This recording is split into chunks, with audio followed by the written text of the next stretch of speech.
And growing up in front of our eyes, we getting old. We getting old. Y'all remember?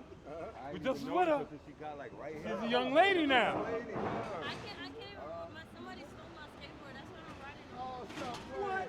And What kind of skateboard you had? What kind of skateboard you had? I had a regular skateboard. It wasn't a cruiser. It wasn't like, it was just like a regular board, the one you could enjoy. What's your dream skateboard? Just a normal skateboard. I don't have a dream skateboard. I just want to do tricks on it. Put one together and get a skateboard. I'm gonna get you an Alpha 600. He just made some shit up. The Racer Alpha Wolf 9000. 20-inch rims on that shit. You can stop on the head with it. All right. Okay. All right, Nani.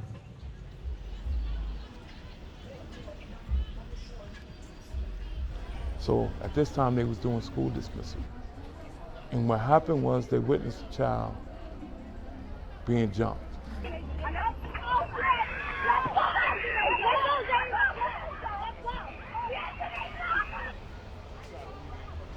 And of course the mother came and got involved. So now when it gets to that level, you can't just break them up because now you got to mediate between the mothers. She go to other schools, but she's not really the problematic one either. They just jumped her. Some adults just jumped her. With the adults. They got you from behind that desk, bro. What up with you? How are you? Catch it before the whole thing was over. Yeah, Tried to yeah. get up here a little earlier tomorrow. Okay. How about you? That was good. It was good, man. It was good, man. We had a whole interruption over here. Yeah, I heard. We got I three heard. sites that came over. Y'all knew Got the us. family? Huh? Y'all knew the family? Anybody had ties? No, the mothers was there, but what I chose to do was because they was too hot. They was talking crazy. So I just let them go and we talked to the school. So now we're making a plan to come up to the school just to be around and we're gonna do the school dismissal. But I definitely will want y'all to come through when we do the anti-bullying talks with them and ways of communication. Yeah, just line it up. Yeah.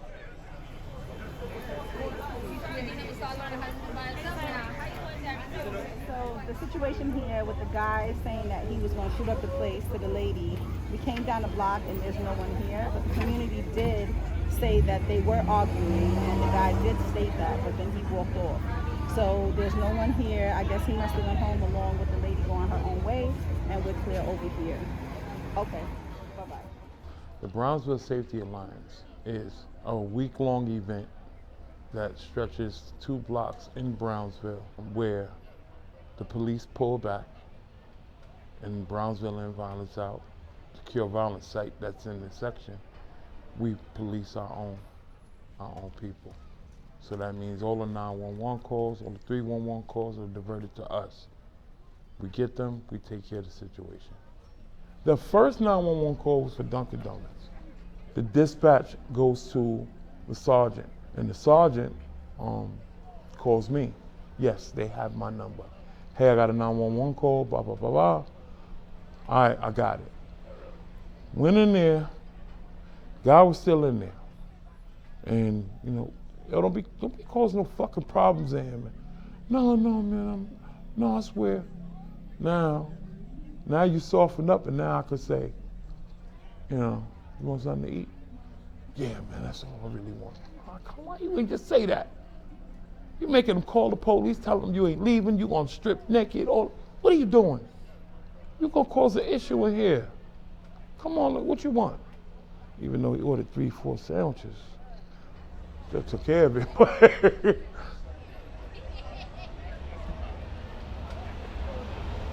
I'm glad that it was a good meeting. Yeah, it was good. Yeah, well today was good too. I'm glad. Yeah, It we had a very situation that I mediated myself with Claire. clear. Where was that? This morning we had an incident where there was a young man that he wasn't really to himself, and a lot of the residents didn't know who he was, and because he was intoxicated they were telling him to get off of the block. I saw it and I walked over and I intervened. I was able to get the guy who wasn't really coherent out of that space, and we were able to call one of the officers that we work with to get the ambulance to come over. And nobody called the police, we did, because we knew that the person that we encountered with didn't need a police to come over. So we needed to get him to the hospital so they can either help him detox or whatever, you know, what was going on with him in that case. No, it's good. Tomorrow I'm gonna pull up and see what y'all got something. You called me like, huh? You ain't see crazy. What? Oh, you gonna sell me crazy? You could say Nani's another BSA founding member. She knows the work. She's familiar with the community. Nani approaches things more from a motherly, sisterly, let me hug you. I approach things more on a motherfucker. Can't you see the shit you doing ain't working?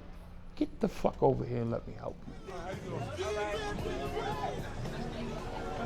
In society, we have credit. Always have credit cards. We have credit scores. Hey! I'm here for a minute looking at her for you. I just came straight. Yeah, I just got here. In the street world, my credit card is outstanding. I've been through the fire. I've been through what you've been through. Some of these guys, they know the folk tales of stuff you've done in the past. And then they look at that like, yo, he's a solid dude. They look at my team, they look at my partners. These are solid individuals. We heard the stories about them. Some of their parents know us.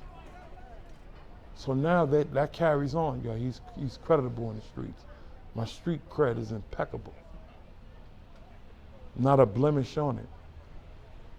So therefore, if you know who I am and you know what I stand for, if I'm standing for this, it must be something great there.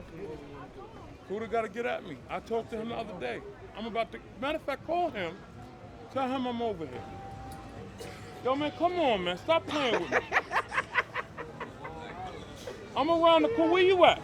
All right, I'll be out here tomorrow, slide through. Early, I'll be out here from 12. All right. Yeah. Stay on his ass. He keep wondering why he getting arrested. That young man is coming to the realization like, I have to do something other than this because this is all they see of me. So now you gotta change up. You've been to jail. You've been in shootouts, you did this. How much money has that brought you? How much success has that brought you? Let me help you do it. Let's have a realistic conversation and talk like men. Come on, let's get it together. Tomorrow, definitely. Tomorrow, let's slide through. He said he need a lawyer. They keep harassing him. I got a lawyer. Some people just need an opportunity.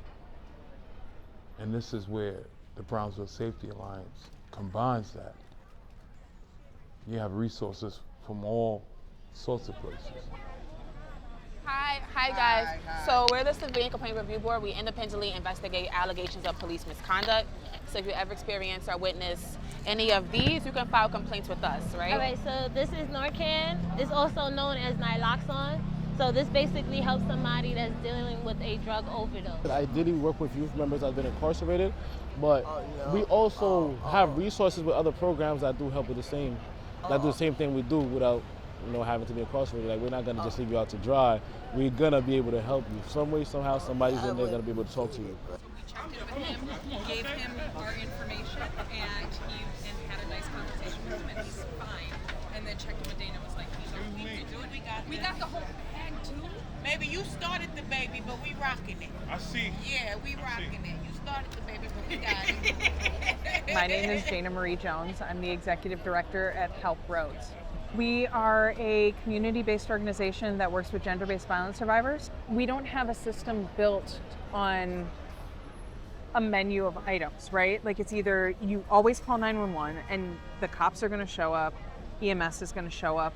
Not everything dictates that level of intervention, but we as a society don't know who to call. You know what I mean? I don't think that the police need to be called for everything. We are from the community.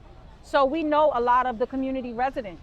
So if we see a situation transpiring, whether it's old or young, we have that comfortability level to walk over to say, hey, it's about building relationships, right? Because again, the community doesn't have relationships with police. Yeah. And it's how do we bring the trust back, right? To know that you are for the community, right? If you're not for the community, then why are you in the community?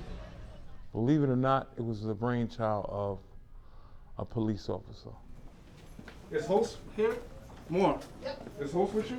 No, she's Secretary Davidson, but I don't know if But she's in today. maybe. And by presenting our people with different environment and the resources that are available to them, we can also fight crime that way. And also it's about humanitarianism, right? Just coming up Boylan Avenue on my way here and just seeing the conditions and me knowing that as a precinct commander, it's okay if me as a precinct commander and my cops are not the answer. You're the answer. My name is Terrell Anderson. I'm an inspector in the NYPD. Police pullbacks, I think that's a misconception. It's a public safety strategy. And what I did was I moved my officers who were like, 24/7 foot post in a crime-ridden, needy area and replaced my officers with the community and community-based organizations, the CMS organizations, the crisis management system, and placed my officers in other locations not too far. It's the community as a whole. And us as the NYPD, we are part of the community, but there's also other organizations that contribute to public safety as well. And we want to partner with them in reaching out to people and trying to undo the underlying issues that cause crime. And to the inspector, I want to thank you, bro. Because you helped somebody take some of the knees out our backs and gave some dudes like me an opportunity to be able to walk around and say, I'm a leader, I'm a stakeholder. And yeah, y'all doing a lot, but we just got to do a little more. It's common sense, to work and to listen and to hear what the people who we serve want within their communities. We can't take the approach that we are the end-all be-all or that we know what the people want. I really didn't like him. I didn't even meet him. Okay, he got this slick ass hair and he built and shit. He think he a pretty boy. Nah, but then when you get down and you actually sit and talk from the greeting, when we first greeted each other, I felt like, oh man, he ain't scared to shake my hand. I ain't gonna say the officer before him, but that dude wouldn't even shake my hand. He just looked at me like I was a perp. I just wanna bring this to light too, a lot of people don't know. Terrell Anderson is from Brownsville. He's a Brownsville boy. I was born in Brownsville, Brooklyn. So, the conditions that I'm trying to undo now are conditions that I actually grew up in and witnessed. He went into this already up top. I want to help my community. I want to big my shit up.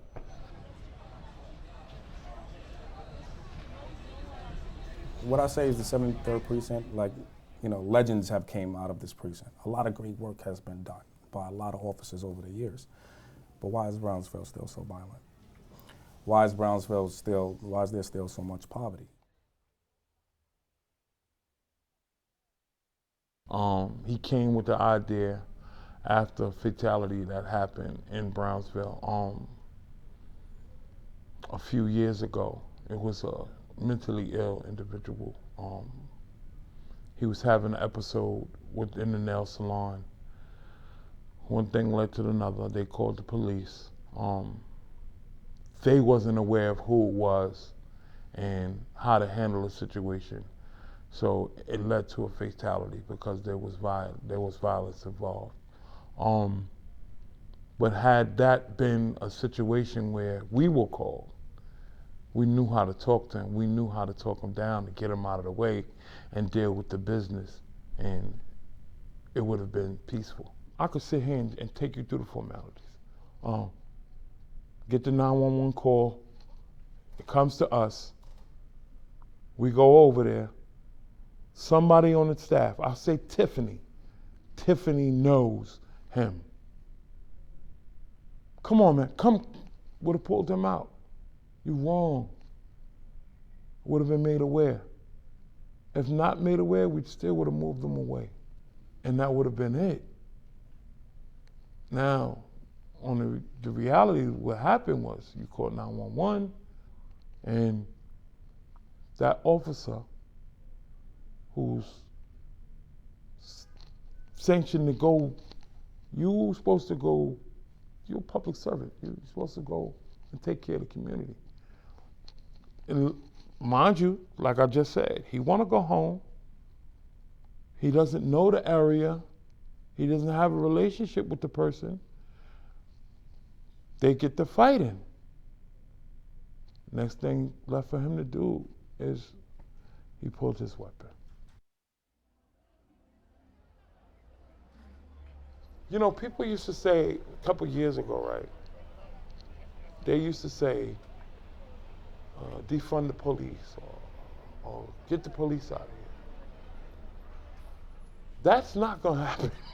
It's never going to happen. The only thing left for us to do is to tuck our ego away and move forward on bettering the community. I say that to say this. If we could take care of the situation, then we could take care of it. If I tell them certain individuals from the 7-3, or I could take care of it. They give me the opportunity, but I know they got a job to do as well. A murder didn't happen. What am I gonna do? I can't do nothing. There's certain situations they gotta do it. They are the law. Now, if you see a bottle, oh, it's open, container ticket, and this, that, and the third. Come on, man. You got better stuff to do, man. Come on, man. Let me take care of this. You ain't gonna have no more problems out.